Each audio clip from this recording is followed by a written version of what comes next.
Hey guys, GNT here, and gonna talk about Yu-Gi-Oh!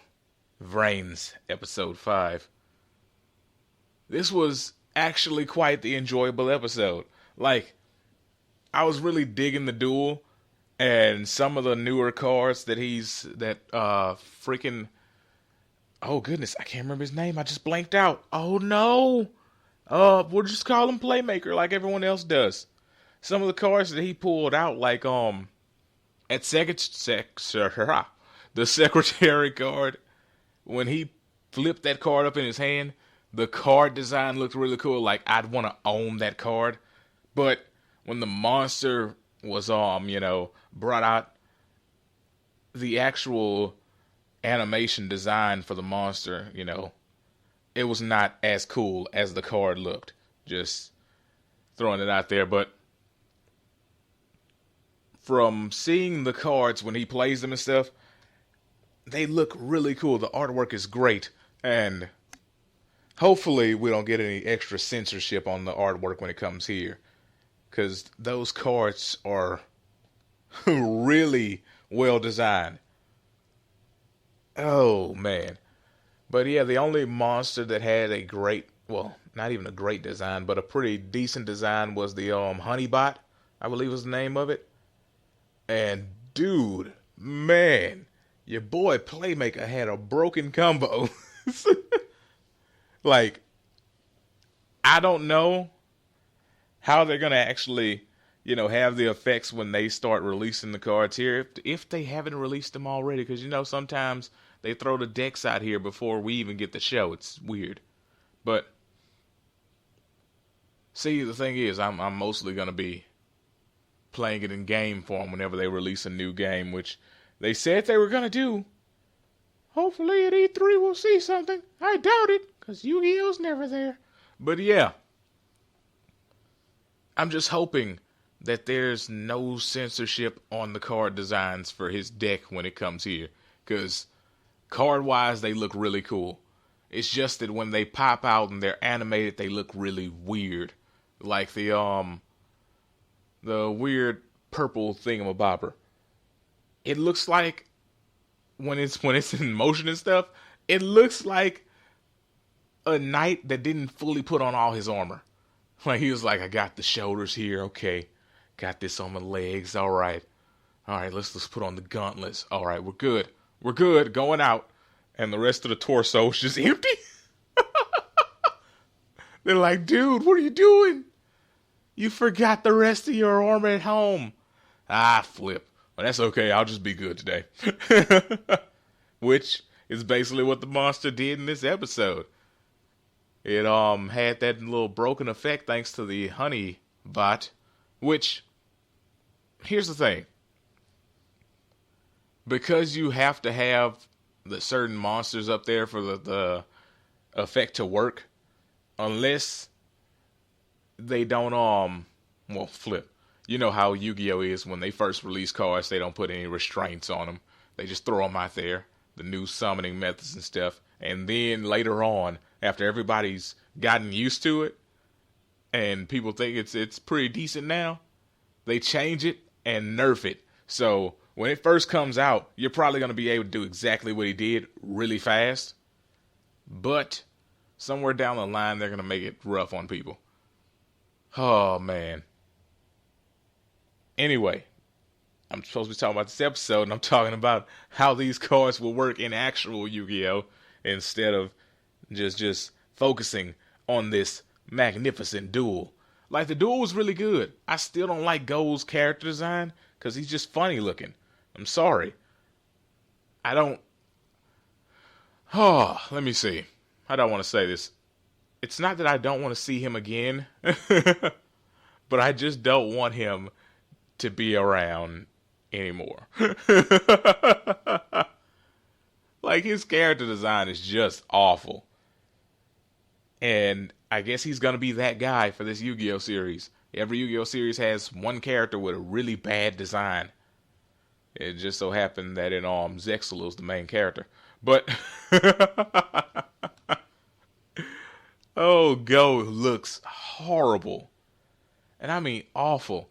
And the problem is, unlike these other people that we've seen so far that change when they go into the virtual world, this cat looks like this in real life. It's not like he goes into the virtual world and then comes back to reality and he's normal looking or cool looking. Nope. Because, you know, some characters that change like that and look stupid in other places but look cool in reality are really cool and fun characters to follow. But this guy's just going to be that one-dimensional buddy. He doesn't seem like he's going to be dynamic at all. But anyway, the worst part of this episode had to be the ending to that duel. Like, who forgets that they've used all their monsters? Like, I don't understand that. That bugged me. Like, that was an awful ending. When he was sitting there talking about, haha, well, I'll just get rid of one more. Oh, that, oh my goodness, my phone rang. That was some bull. He was like, I'll just get rid of one. Ah, he hit the Ash Ketchum. What? Oh no, that ending was just bad. Had the duel just ended with him getting wrecked because he didn't have any monsters, fine. But for him to act like he still had another one and make him look stupid. Like, his character design already looks stupid. I don't want him to look stupid while dueling as well, you know? That's one thing I like about the main character of the series. He's not getting any side help. And it's really cool when they do that. When they just have the one guy. Like, for me, the two character dynamic only worked in the original Yu-Gi-Oh! For me. Like, with Jaden or Judai, whatever you want to call him, when he'd have a monster pop up and he's like, yeah, that's right, I can do this. That was just stupid. That was really dumb. Didn't like it. What was after that? 5Ds? 5Ds wasn't so much of a thing. Like, Yusei was pretty much an independent guy. Then Zexel. Oh my goodness, Zexel.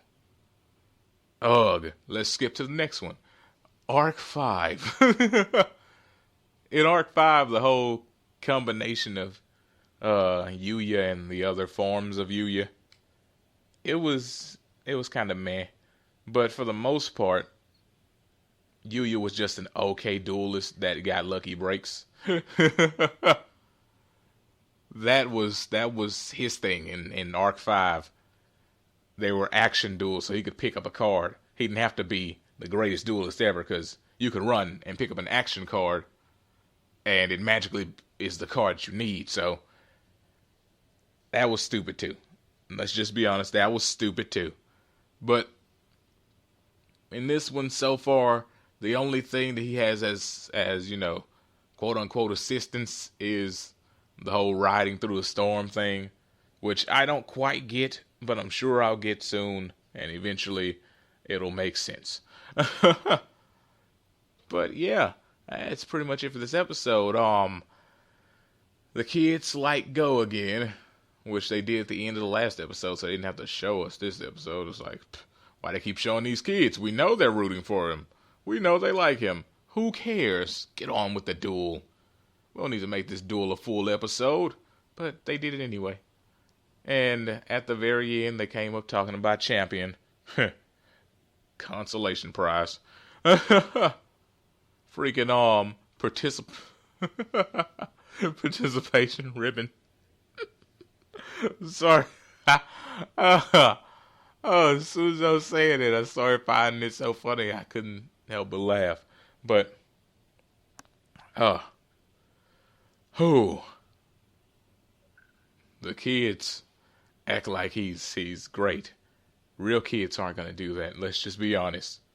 Real kids aren't going to be like, even though you lost, we still love you like that, when 2 seconds ago they liked the other guy.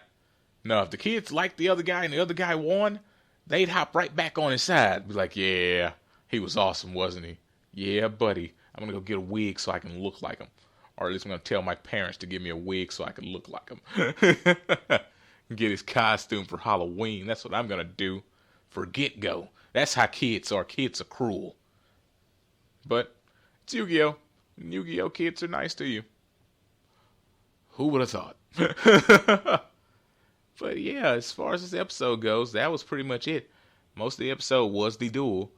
And that's all there was to it. I mean, but who thought that the main character would lose this duel? Nobody. It's too early in the game. In the show. Which is about a game. So in the game. Then the next episode preview, they were talking about the chick, the blue-haired weird chick that we saw in like the first episode. They were showing her, and apparently she looks normal in reality. So it doesn't matter that her freaking virtual avatar looks like it belongs in Candyland because it's just that sweet. It doesn't matter that she looks like a reject from, oh my goodness, I just had another blank. Let's just skip over that then.